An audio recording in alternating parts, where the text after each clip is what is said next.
आ जाते हैं। चलो आज क्लास देखा जाए, हम फर्स्ट वॉल्यूम तुमको करवा दिए हैं, आज हम सेकेंड वॉल्यूम पढ़ाएंगे, जिसमें पहले चैप्टर तुम्हारे यहाँ से समाकलन, इसमें हम समाकलन से शुरू करेंगे फर्स्ट पार्ट, ठीक हो ना। इसमें समाकलन का इंग्लिश हो गया इंटीग्रेशन, है ना। समाकलन देखो कहते हैं किसको, डिफरेंशिएशन का उल्टा इंटीग्रेशन होता है, डिफरेंशिएशन का उल्टा इंटीग्रेशन होता है। कोई पूछे तो क्या बोलोगे, डिफरेंशिएशन का उल्टा इंटीग्रेशन, मतलब इंटीग्रेशन किसको कहेंगे, है ना। डिफरेंशिएशन का उल्टा इंटीग्रेशन कहलाता है, कहीं कोई दिक्कत नहीं है। इंटीग्रेशन देखो, समाकलन दो प्रकार के होते हैं, समाकलन दो प्रकार के, समाकलन कितने प्रकार के, दो प्रकार के होते हैं। पहला हम लिखे हैं यहाँ पर, पहला निश्चित समाकलन, निश्चित समाकलन, है ना। चलो कोई बात नहीं, पहला है अनिश्चित समाकलन, इंडेफिनिट इंटीग्रेशन, ठीक हो ना। पहला अनिश्चित समाकलन, इंडेफिनिट इंटीग्रेशन, ठीक हो ना। इंडेफिनिट इंटीग्रेशन कहते किसको है, अनिश्चित समाकलन कहते किसको है, हम डेफिनेशन लिख दिए हैं। वैसा समाकलन जिसमें उच्च सीमा तथा निम्न सीमा, अपर लिमिट और लोअर लिमिट जिसको बोलते हैं, उच्च सीमा और निम्न सीमा उपस्थित ना हो, उपस्थित ना हो, अपर लिमिट और लोअर लिमिट उपस्थित नहीं रहेगा, उसे बोलेंगे अनिश्चित समाकलन कहेंगे, ठीक हो ना। जैसे एग्जांपल देखो यहाँ पर, जैसे यहाँ इंटीग्रेशन को आई से डिनोट करते हैं, यहाँ पर आई बराबर हो गया, ये इंटीग्रेशन का सिंबल होता है, ये जो है ना, ये बोला की तरह ये इंटीग्रेशन का सिंबल हो गया, चिन्ह हो गया समाकलन का, ठीक हो ना। यहाँ पर समाकलन करना, यहाँ पर मैथ dx लिख दिए, यहाँ पर कोई अचर पद आ सकता है, चर अचर कुछ भी वहां पर आ सकता है, ठीक हो ना। तो यहाँ पर क्या करना है, यहाँ हम चर अचर की जगह क्या लिख दिए, मैथ लिख दिए, और जो भी टर्म लिखोगे आगे dx लिख देना, जो एंगल रहेगा आगे वो लिख देना। जैसे डिफरेंशिएशन हम करते थे, x रहता तो x के सापेक्ष अब कलज करते थे, यहाँ पर x रहे तो x के सापेक्ष हो जाएगा, थीटा रहे तो थीटा, t रहे तो t, जो रहेगा वो आगे में लिख देना, कोई दिक्कत नहीं है। अब यहाँ पर आ जाते हैं, पहला ये हो गया, है ना, कि कहा अपर लिमिट, देखो अपर लिमिट और लोअर लिमिट उपस्थित है नहीं है, तो अपर लिमिट और लोअर लिमिट उपस्थित नहीं रहेगा तो कौन इंटीग्रेशन कहलाएगा, इंडेफिनिट इंटीग्रेशन कहलाएगा, अनिश्चित समाकलन कहलाएगा, दिक्कत नहीं है। अब दूसरे बताए दो प्रकार होता है, पहला तो बता दिए, अब दूसरा कह रहा है निश्चित समाकलन, क्या कह रहा है, निश्चित समाकलन कह रहा है। निश्चित समाकलन होता है डेफिनिट इंटीग्रेशन, क्या कहते हो, डेफिनिट इंटीग्रेशन बोलते हो। डिफिनेशन इसका होता है वैसा समाकलन जिसमें उच्च सीमा तथा निम्न सीमा उपस्थित हो, वैसा समाकलन जिसमें उच्च सीमा और निम्न सीमा उपस्थित हो, मतलब अपर लिमिट और लोअर लिमिट क्या होना चाहिए, उपस्थित होना चाहिए, क्या कहलाएगा, निश्चित समाकलन कहलाएगा, है ना, डेफिनिट इंटीग्रेशन कहलाएगा। अब एग्जांपल के तौर पर देखा जाए, यहाँ से हम एग्जांपल उठाए हैं, देखो अपर मैथ का इंटीग्रेशन कर रहे हैं, मैथ का इंटीग्रेशन कर रहे हैं, और अपर हम क्या बोले, अपर लिमिट और लोअर लिमिट क्या होना चाहिए, उपस्थित होना चाहिए। तो यहाँ पर अपर लिमिट के जगह कुछ भी अंक आ जाएगा, 1 2 3 4 कुछ भी आएगा, और लोअर लिमिट निम्न सीमा के जगह कुछ भी अंक आ जाएगा, ठीक है ना। तो यहाँ पर हम एग्जाम्पल के तौर पर एक लिख दिए और यहाँ पर पोखरिया लिख दिए, ठीक हो ना। यहाँ पर एक कुमार की जगह तुमको 1 2 3 4 कुछ भी आएगा, और पोखरिया की जगह भी कुछ भी 1 2 3 4 आएगा, ठीक हो ना। तो अपर लिमिट और लोअर लिमिट उपस्थित रहेगा तो कौन इंटीग्रेशन कहलाएगा, निश्चित समाकलन कहलाएगा, डेफिनिट इंटीग्रेशन कहलाएगा। किसी को दिक्कत नहीं है, इसको तुम नोट कर लो। चलो देखा जाए समाकलन के सूत्र, समाकलन सूत्र देखो, यहाँ से dx का इंटीग्रेशन होता है x, और प्लस क्या करना, c जोड़ देना, ऐड कर देना, कांस्टेंट जोड़ना, ठीक हो ना। तो dx बोलो या अचर पद बोलो, अचर पद यहाँ पूछ रहे तो 1 छिपा ना, 1 छिपा अचर पद, अचर पद का जो है ना इंटीग्रेशन क्या हो जाएगा, x हो जाएगा और प्लस c जोड़ देना। उसके बाद आते हैं दूसरे नंबर, x पर पावर n dx का इंटीग्रेशन क्या है, होता है x पर power n plus 1 by n plus 1, मतलब पावर में एक जोड़ना, उसी पावर से भाग लगाना, प्लस c जोड़ देना। फिर sin x का क्या होता है, cos minus cos x, cos x का क्या होता है sin x, है ना, sec स्क्वायर x का tan x, cos sec square x का माइनस स्क्वायर, इसी तरह पूरे फार्मूला तुमको रट लेना है, यहाँ तक नोट कर लो। अब यहाँ पर देखो e to the power x का integration e to the power x ही होता है, ठीक है ना। e to the power x का क्या होता है, e to the power x ही होता है, प्लस c जोड़ देना।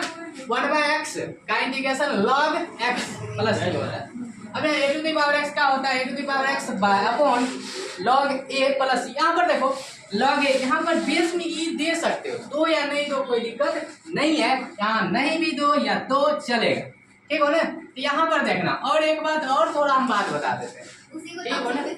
यहाँ पर एक बात देख लो ना, नोट में तुम लोग नोट कर सकते हो, ये बातें हम बोल देते हैं कि इंटीग्रेशन जो है, अंश का इंटीग्रेशन होता है, हर का इंटीग्रेशन नहीं होता है। क्या हम बोले, अंश का इंटीग्रेशन होता है लेकिन हर का इंटीग्रेशन नहीं होता, होता है फॉर्मूले का होता है।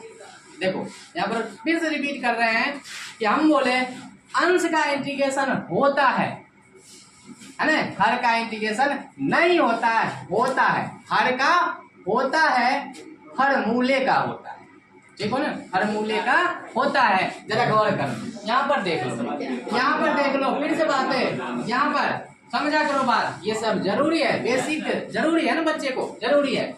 बेसिक आ गया तो दिक्कतें नहीं आएगी, बेसिक नहीं पढ़ते हो तो दिक्कत होगा इंटीग्रेशन में।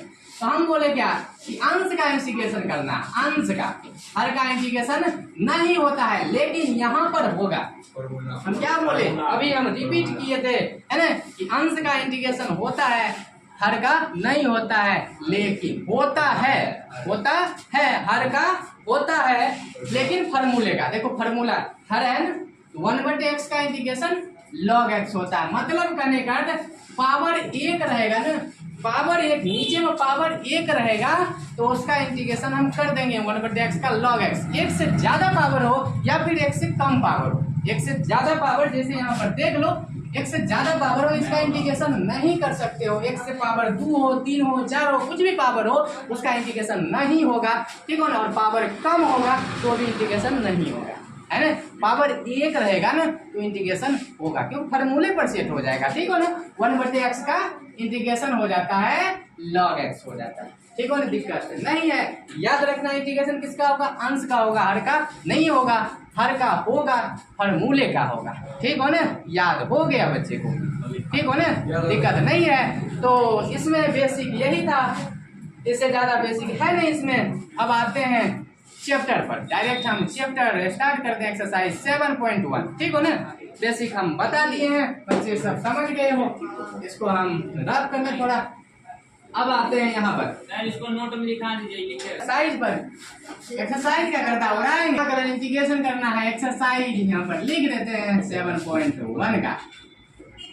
और ये बातें आज पढ़ाएंगे, मजा करना है इसमें। अब इसका हम बेसिक करवा दिए, बेसिक करवा दिए ना, फॉर्मूले भी करवा दिए, है ना, बेसिक पढ़ा दिए।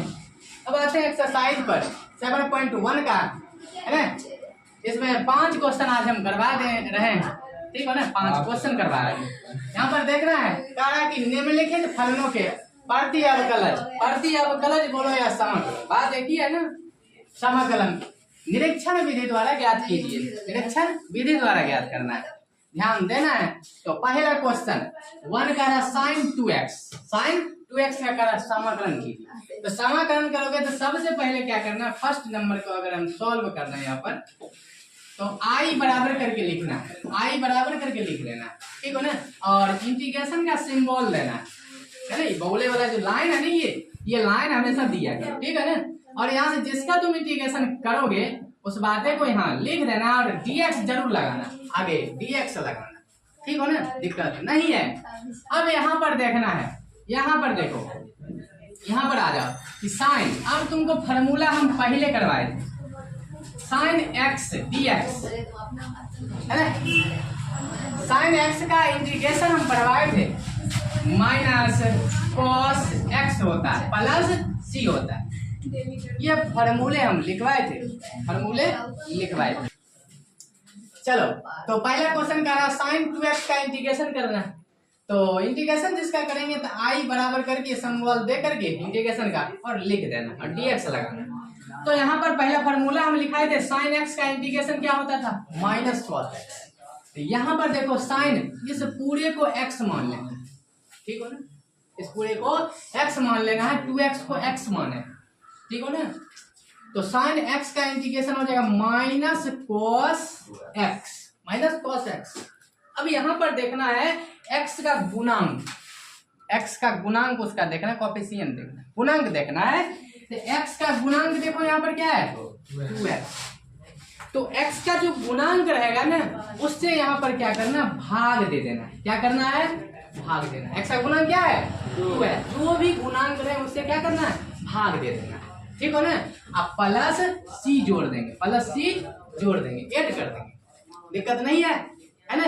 क्या किया हम, साइन x का इंटीग्रेशन क्या हो माइनस कॉस x, x का गुणांक क्या है 2 से क्या करेंगे, भाग कर देंगे, प्लस c। इसको यहीं छोड़ दो या फिर एक लाइन मन है तो बढ़ा दो, इसको लिख सकते हो -1/2 cos 2x प्लस c। ये तुम्हारा आंसर हो गया। मेथड फर्स्ट हो गया। सेकेंड देखना चाहते हो तो इसका एक देख लो, है ना। तो यहाँ पर देखो, यहाँ पर हम इसी क्वेश्चन को फिर से रिपीट कर रहे हैं, फिर से बना रहे हैं, है ना। बहुत टीचर बताते हैं डायरेक्ट ऐसे बना दो ज्यादा है, नहीं तो ऐसे भी बना दो वो भी अच्छा है। तो यहाँ पर क्या था, ये बातें देख लो, sine 2x dx, sine 2x dx। अब यहाँ पर साइन x का इंटीग्रेशन क्या तुम बोले हो, माइनस कॉस x होता है, माइनस कॉस x होता है। अब यहाँ पर देखना चर चेंज है, चर चेंज है। डी में जो लगा हुआ ना x, अगर ये यहाँ पर सिर्फ ऐसा रहता, इससे ही मैच कर रहा है, मिल रहा है, तो यहाँ पर डायरेक्ट यहाँ पर छोड़ देते सी लगा करके। लेकिन चर यहाँ पर चेंज है, 2 लिखा हुआ ना, अगर यहाँ मैच करता तो छोड़ देते, अगर ये चेंज रहेगा तो इसका करना है अपॉन में डिफरेंशिएशन करना। देखो अपॉन मतलब बट्टे में क्या करना है, डिफरेंशिएशन करना है। मतलब किसका डिफरेंशिएशन करना है, तो 2x का करना है। तो यहाँ पर लगा देंगे d/dx और 2x, है ना, प्लस c। अब इसको हल कर देना, minus cos 2x by 2 constant बाहर, x का डिफरेंशिएशन 1 प्लस c। तो ये हो गया तुम्हारा -1/2 cos 2x प्लस c। तो देखो इससे इस तरह से बनाए तो भी वही आया, यहाँ भी बनाए तो भी वही, दोनों मेथड हम बता दिए। जो तुमको अच्छा लगे वो नोट कर सकते हो, इसको तुम लिख लो। क्वेश्चन खत्म हो गया, ठीक हो ना। आ जाए दूसरे नंबर पर, दूसरे नंबर पर तुरंत बता देते हैं, घबराना नहीं है। नंबर चेंज कर दो, यहाँ पर 2 लिख दो, 2 है cos 3x। तो i बराबर करके हम बोले लिखने के लिए इंटीग्रेशन का सिंबल देना और cos 3x लिख दो, dx लिख दो, दिक्कत नहीं है। अब यहाँ पर आएंगे, कुछ नहीं है, सिंपल है। अब देखो यहाँ पर फॉर्मूला बताए हैं, cos x dx बराबर इंटीग्रेशन होता था sin x plus c। cos x का sin x होता है इंटीग्रेशन। अब यहाँ पर cos पूरे को मान लो x, पूरे एंगल 3x को क्या माने, x माने, तो cos x का क्या होगा sin x इंटीग्रेशन होगा। और x का गुणांक क्या है 3, तो हम क्या बोले, गुणांक जो रहेगा ना उससे यहाँ पर भाग लगा देना। क्या करना है, भाग लगा देना। तो x का गुणांक क्या है 3 से क्या करेंगे, भाग लगाएंगे, प्लस c जोड़ देंगे, यही तुम्हारा आंसर हो गया। दूसरे मेथड तो हम जैसे बताए थे डिफरेंशिएशन इसका करने वाला, तो वो कर लोगे। अब आते हैं तीसरे नंबर पर, अब आते हैं तीसरे नंबर पर। यहाँ पर देखना, तीसरे नंबर पहले देख लो, है ना, आई बराबर करके लिख देना है और तीसरे नंबर वहां से लिख करके इंटीग्रेशन का सिंबल लगाना और dx लिखना है। अब देखो यहाँ पर इसको सॉल्व कर दो, e⁻x, यहाँ पर क्या है x ही तो है, पावर x है, नहीं x यानी 2x है, यहाँ पर 2x है, तो यहाँ भी 2x ही तो लिखना है, 2x है, ठीक है ना बुक में। तो बताओ यहाँ पर e⁻x पूरे को क्या मान लेते हैं x, है ना। e⁻x का हम फॉर्मूला करवा चुके हैं, क्या होता है e⁻x का, e⁻x ही होता है सूत्र, ठीक है ना। फिर यहाँ पर देखना x का गुणांक क्या है 2 है, 2 से क्या करेंगे, भाग दे देंगे, x का गुणांक जो भी रहेगा उससे भाग लगा देंगे, प्लस c जोड़ना। ये तुम्हारा आंसर हो गया। तीसरा खत्म। आते हैं चौथे नंबर पर, चौथे नंबर पर आते हैं।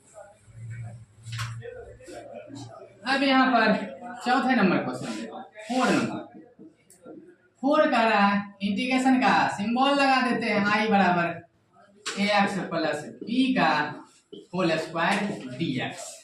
अब यहाँ पर देखो, अभी तक तुम सब अंश में देख रहे हो, देखो अंश में है ना, सब अंश में, हर में नहीं है, इंटीग्रेशन होते जा रहा है, ठीक है ना। अब इसको देखो, सबसे पहले बोले हम किसी संख्या पर पावर हो तो सबसे पहले पावर का इंटीग्रेशन करना है ना। तो पावर वाला हम फार्मूला यहाँ पर लिख देते हैं फिर से, x पर पावर n dx बराबर होता है एक्स पर power n plus 1 by n plus 1 plus c क्या करना है, ऐड कर देना, प्लस सी इसमें जोड़ देना लास्ट में, मतलब पावर में एक जोड़ना, उसी पावर से भाग लगा देना। तो यहाँ पर क्या करें हम, सबसे पहला काम पावर, देखो इस पूरे को x मान लो, पावर वाला x पर पावर यहाँ से n, यहाँ देखो x पर पावर n बराबर होता है x पर power n plus 1 by n plus 1। तो पावर में एक जोड़ना है, पावर में एक जोड़ना है और उसी पावर से भाग लगा देना है प्लस सी, दिक्कत नहीं है। अब यहाँ पर और एक बात और देखना है, एक बात और देखना है यहाँ पर। अब देखो x का गुणांक देखेंगे, x का गुणांक क्या है बताओ, x का गुणांक a है, तो a से क्या करेंगे, भाग लगा, x का जो गुणांक रहेगा उससे हमेशा भाग देना, ठीक है ना। तो ये बन चुका है, इसको थोड़ा एक लाइन बढ़ा दो, x प्लस b, इसको जोड़ेंगे तो 3, इसको जोड़ेंगे तो 3a प्लस सी, ऐसे छोड़ दो या एक लाइन बढ़ा दो, 1/3a ax प्लस b का होल क्यूब प्लस सी, ये आंसर हो गया। तो 4 क्वेश्चन खत्म हुआ, इसको नोट कर लो। 5वां हम 1 2 3 4 करवा दिए, अब आते हैं 5वें नंबर पर। आज का लास्ट क्लास होगा, 5 ही क्वेश्चन हम खत्म करेंगे बोल करके, बना करके।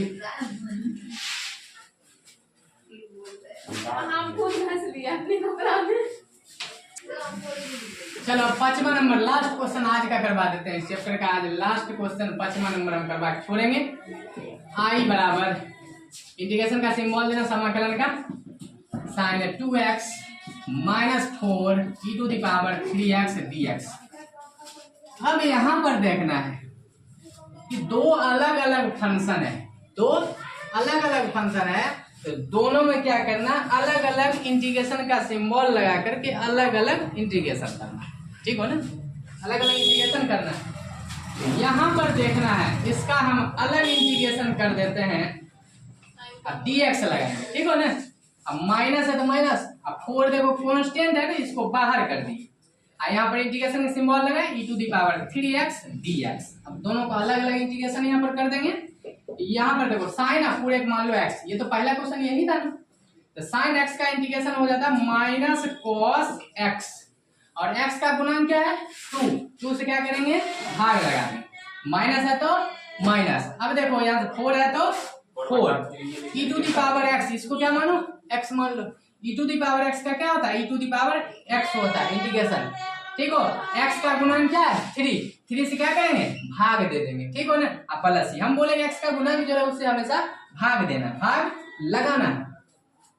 तो यहाँ पर देखना है, एक लाइन बढ़ा तो बढ़ा दो, इसको लिख दो -1/2 cos 2x minus 4/3 e to the power 3x plus c, ये तुम्हारा आंसर। जब इंटीग्रेशन लगाना सिंबल बंद हो वहां पर सी लगाना लास्ट में, ये आंसर हो गया। तो 5 क्वेश्चन हम पढ़वा दिए, अगले क्लास में फिर हम 6 से पढ़ाएंगे। यहाँ तक पहले नोट कर लो, है ना। चल